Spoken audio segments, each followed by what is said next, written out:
ഞങ്ങളെ ഇവിടെ ആദ്യം ഒരു പാട്ട് പാടണം എന്ന് പറഞ്ഞിട്ടുണ്ട്. അപ്പൊ ഒരു പാട്ട് പാടും. ആ പാട്.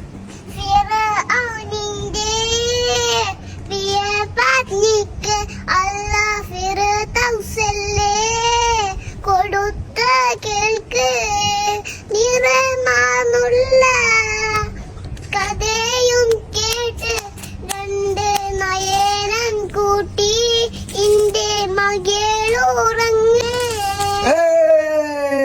അടിച്ച് പ്രൈസ് കൊണ്ടു ചെയ്താണ്. അടിപൊളി.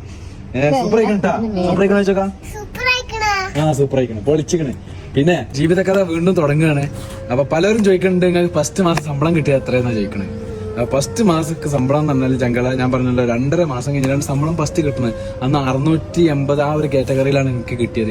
പക്ഷെ നമ്മളെ അത് മനസ്സിലാക്കിയിട്ടുണ്ടായിരുന്നില്ല. കാരണം ഇവിടെ ഒരു 50,000 റുപ്യ വിസക്ക് പറഞ്ഞിട്ടുണ്ടായിരുന്നു. അങ്ങനെ 25,000 റുപ്യ നമ്മൾ കൊടുത്തിട്ടാണ് ഇവിടുന്ന് പോണത്. ബാക്കി അവിടെ ചെന്നിട്ടെന്ന് പറഞ്ഞിട്ടുണ്ടായിരുന്നു. പക്ഷെ അവിടെ ചെന്നപ്പോൾ അവിടെ വിസക്ക് ഒറിജിനലായിട്ട് കമ്പനി കട്ട് ചെയ്യുന്നുണ്ടായിരുന്നു. അപ്പൊ അവിടെ ഒരു കട്ടിങ്, ഇവിടെ ഇത് കൊടുത്തത് വേറെ പൈസ ആയിട്ട് പോയി, അത് അവിടെ വേറെ കട്ടിങ്. അങ്ങനെ ആ കട്ടിങ് കഴിച്ചിട്ട് നമുക്ക് 600 റുപ്യാണ് ആ ഫസ്റ്റ് മാസം ശമ്പളം കിട്ടിയത്.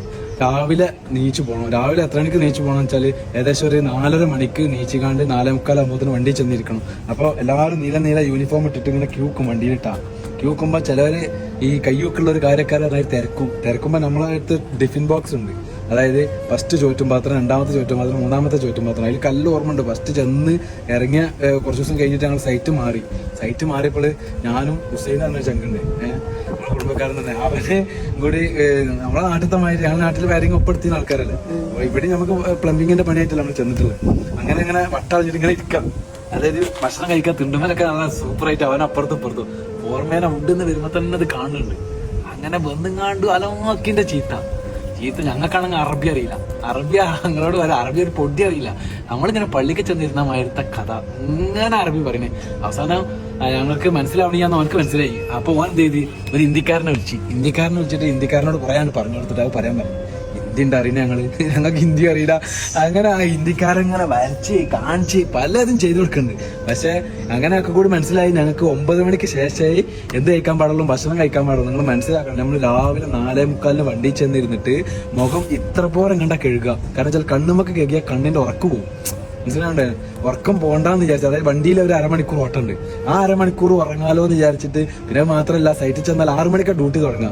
അപ്പൊ ഏകദേശം 5:15 ആകുമ്പോഴാണ് അവിടെ 5:15, 5:30 ആകുമ്പോൾ സൈറ്റിലെത്തും. അപ്പൊ 1/2 മണിക്കൂർ ഉറക്കം കിട്ടും. അപ്പൊ സൈറ്റിക്ക് പോക്ക് എങ്ങനെ അറിയാം? നമ്മള് തലേന്ന് പോകുമ്പോൾ തന്നെ സെറ്റാക്കിണ്ടാവും. എടുക്കാനുള്ള ആട്ടപ്പെട്ടിയൊക്കെ വിരിച്ചിട്ട് സെറ്റാക്കിണ്ട് എവിടെയെങ്കിലും മൂലക്കിലൊക്കെ. അതിങ്ങനെ പോവാ. ചുറ്റും പിടിച്ചിട്ട് കണ്ണ് തുറന്നാൽ ഉറക്കം പോകും.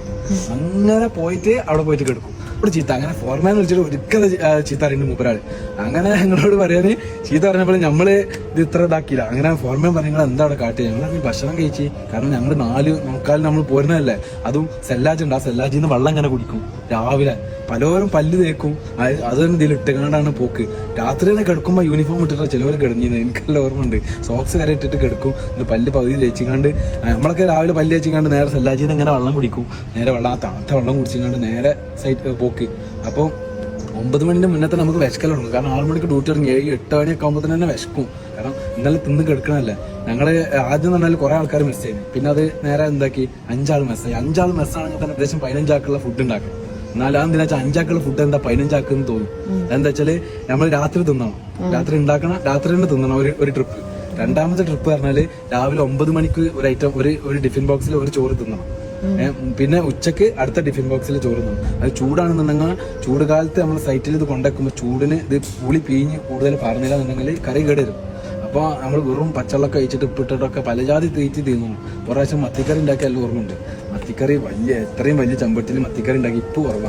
വ്യക്തം നിങ്ങളിങ്ങനെ കൊട്ടിയതാണ്. അത് ആ ഡബ്ബുണ്ടല്ല, ആ ഡബ്ബോട് കഴിക്കാണ്ട് എന്നോട് പറയാൻ അന്ന് നെഞ്ഞു നീറിയിട്ടുള്ള ഒരു കഥ. പിന്നെ വേറെ ഉണ്ടാക്കാൻ സാധനമില്ല. പിന്നെ അത് കൊണ്ടുപോയി അതിൽ വെള്ളം പറഞ്ഞിട്ടും പലതും ചെയ്തിട്ട് അഡ്ജസ്റ്റ് ചെയ്ത് കൊണ്ടുപോയിട്ട് കല്ല ഓർമ്മയുണ്ട്. പിന്നെ നമ്മൾ അധികം മോര് വാങ്ങും. മോര് ദിറംസിന് മോരിട്ടു. ആ മോരും ഉപ്പും കൂടി ഇതാക്കിയിട്ട് അതിൽ നമ്മുടെ നാട്ടിലൊക്കെ അണ്ണന്മാരൊക്കെ കഴിക്കണുണ്ടോ കുഴച്ചടിക്കണം. അങ്ങനെ കഴിക്കല്. അങ്ങനെ നിങ്ങളോട് പറയാൻ ആശ്വാസമായിട്ട് വന്നത് നമ്മളെ എന്താ പറയാ തയ്യിൽ സെബീല എന്ന് തന്നെ പറയാം. അതായത് സെബീല ചങ്ക് നമ്മളെ 3 സൂപ്പർ സിസ്റ്റേഴ്സിന്റെ. കാരണം മാസത്തില് അവളുടെ അടുത്തേക്ക് ഒരു വരവുണ്ട്.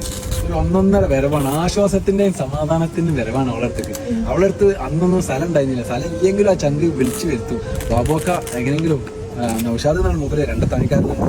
മാഷാല്ലാ എടുത്ത് പറയാനുള്ള എത്ര ക്ഷമയുള്ള ഒരു മനുഷ്യൻ അള്ളാഹ് ഞാൻ കണ്ടിട്ടില്ല. മാഷാല്ലാ അള്ളാഹ് എന്ന് നിലനിർത്തട്ടെ. ആ ചങ്ക് നിങ്ങളോട് പറയാൻ നമ്മളെവിടെയെങ്കിലും വന്ന് ഇറങ്ങിയാലൊക്കെ നമ്മളൊന്ന് കൂട്ടിക്കാണ്ട് വരും. അല്ലെങ്കിൽ നമുക്ക് എല്ലാ സപ്പോർട്ടും മനസ്സുകൊണ്ടും എല്ലാം കൊണ്ടും മൂപ്പര് തന്നീന് ഭയങ്കര സപ്പോർട്ട്. അതായത് മാസ്റ്റർ ഒരിക്കലും വരിക, തിരിച്ചു പോകുമ്പോ മാഷാല്ലാ മൂപ്പര് എന്തെങ്കിലുമൊക്കെ ചില്ലറക്കായും തരും. അങ്ങനെ ദിഞ്ചിനാക്കിനായിട്ട് പോകും. അപ്പോഴാണ് അച്ചാറും സാധനങ്ങളും സെബീല സാധനങ്ങള് അതൊരു ആശ്വാസം തന്നെയാണ്. അങ്ങനെ ഭയങ്കര വിറ്റുണ്ട് വരുത്തുണ്ട് പൈസ ശമ്പളമാണ്. അപ്പൊ ഭയങ്കര ഓന് എന്നും വന്നിട്ട് പറയും പോവാ നമ്മളെ കൊണ്ട് കയ്യിലാണ്. അപ്പൊ ഞങ്ങൾക്ക് അന്ന് ബുദ്ധിമുട്ടുണ്ടെങ്കിലും പണി കുറച്ച് ഇങ്ങനെ ഉള്ളിലും പുറത്തുമായിട്ട് ഇങ്ങനെ ചാടി കിട്ടുമായിരുന്നു. അപ്പൊ ഓനക്ക് അന്ന് കിട്ടിയിട്ടുള്ള പണിയാണ് ചമ്പന്തങ്ങിന്റെ മണ്ണതാ ഇതിന്റെ മണ്ണുള്ള പൈപ്പിന്റെ പണിയാണ് ഓനക്ക് കിട്ടിയിട്ടുള്ളത്. അങ്ങനെ കുറെ കഴിഞ്ഞ് നമ്മളൊരു വലിയ കുഴപ്പമില്ല അഡ്ജസ്റ്റ് ചെയ്ത് നിൽക്കുക. കാരണം കടം 25,000 രൂപ കൊടുത്തിട്ടൊക്കെ വന്നിട്ടുണ്ട്. എങ്ങനെയെങ്കിലും ചാടി പോയിട്ടുണ്ടെങ്കിൽ ഇപ്പൊ എങ്ങനെയെങ്കിലും ഈ കായ് കൊടുക്കണ്ടേ 25,000 രൂപ നമ്മൾ സ്വപ്നം കൂടി കാണാൻ പറ്റാത്തൊരു സ്ഥിതിയിലല്ലേ. അങ്ങനെ നിങ്ങളോട് പറയുന്നത് പോവാ അറിയാം. പിന്നെ കുറച്ച് കഴിഞ്ഞപ്പോ എല്ലാവർക്കും നല്ല ഹാർഡ് വർക്ക് കിട്ടില്ല. എനിക്കൊക്കെ പുറത്തായി, എല്ലാവർക്കും പുറത്ത്. അപ്പൊ ഞങ്ങളും പറയണം പോവാ നടക്കൂലെന്ന്. അപ്പൊ ഇടുത്തെങ്ങനെ പൈസ എന്താ പറയുക അതന്നെയല്ല നായ്ക്കളെ ഞങ്ങളോട് അന്ന് പറഞ്ഞു പോകാൻ. അങ്ങനെ എന്താ പറഞ്ഞ് 3 കൊല്ലം അതില് കൂടുതൽ പറയാനുള്ളത്. പിന്നെ ഈ റൂമിലുള്ളവരൊക്കെ ഇവിടെ അടുത്തേക്ക് സെബീലാന്റെ അടുത്തേക്ക് ദുബായിക്ക് പറഞ്ഞേക്കാനാണ് ഇത്. കാരണം വെച്ചാല് അവളെ അടുത്തുനിന്ന് എന്തെങ്കിലും ഉണ്ടെങ്കിൽ കിട്ടും, അവളെ എന്തെങ്കിലുമൊക്കെ ഉണ്ടാക്കി തരും. അതൊക്കെ കൂടി കവറിലും പലയിലും കെട്ടിയിട്ട് നമ്മൾ എന്ത് ചെയ്യും അങ്ങോട്ട് കൊണ്ടുപോകും. അങ്ങനെയൊക്കെ ഒരു ജീവിതമാണ്. അങ്ങനെ പിന്നെ ഞാൻ സത്യം പറഞ്ഞാൽ അത് അടുത്തി പറയാ ചെങ്കള് അതങ്ങനെ 2.5 കൊല്ലം അവിടെ ജീവിച്ച് ആ ജീവിച്ചോണ്ട് എന്റെ എളീമാന്റെ വാക്കുകൾ കഴിഞ്ഞ വീഡിയോ നിങ്ങൾ കണ്ടിട്ടുണ്ടോ? മാഷാല്ലാ. കാരണം എളീമ കുട്ടികൾ നന്നായിക്കോട്ടാച്ചിട്ട് പറഞ്ഞയച്ചു തന്നെയാണ്. എളീമ അന്ന് നമ്മളെ കഷ്ടപ്പെട്ട് പറഞ്ഞയച്ചുകൊണ്ടാട്ടോ ഇന്ന് ഇവിടെ ഈ നിലയിൽ നിൽക്കണമെന്ന് പ്രത്യേകിച്ചും അള്ളാഹു ഷെയറാക്കട്ടെ. നമ്മളെ കൊണ്ട് കഴിയുന്നൊക്കെ നമ്മൾ എളീമാക്ക് ചെയ്ത് കൊടുക്കുന്നുണ്ട്. ഇനിയും ചെയ്ത് കൊടുക്കാൻ നമ്മളെ കൊണ്ട് കഴിയട്ടെ നമ്മൾ പ്രാർത്ഥിക്കരുത്. അപ്പൊ ഇത്രയൊക്കെയാണ് ഞങ്ങളുടെ രീതിയിൽ പറയാനുള്ള പേരക്കുറെ ഞാൻ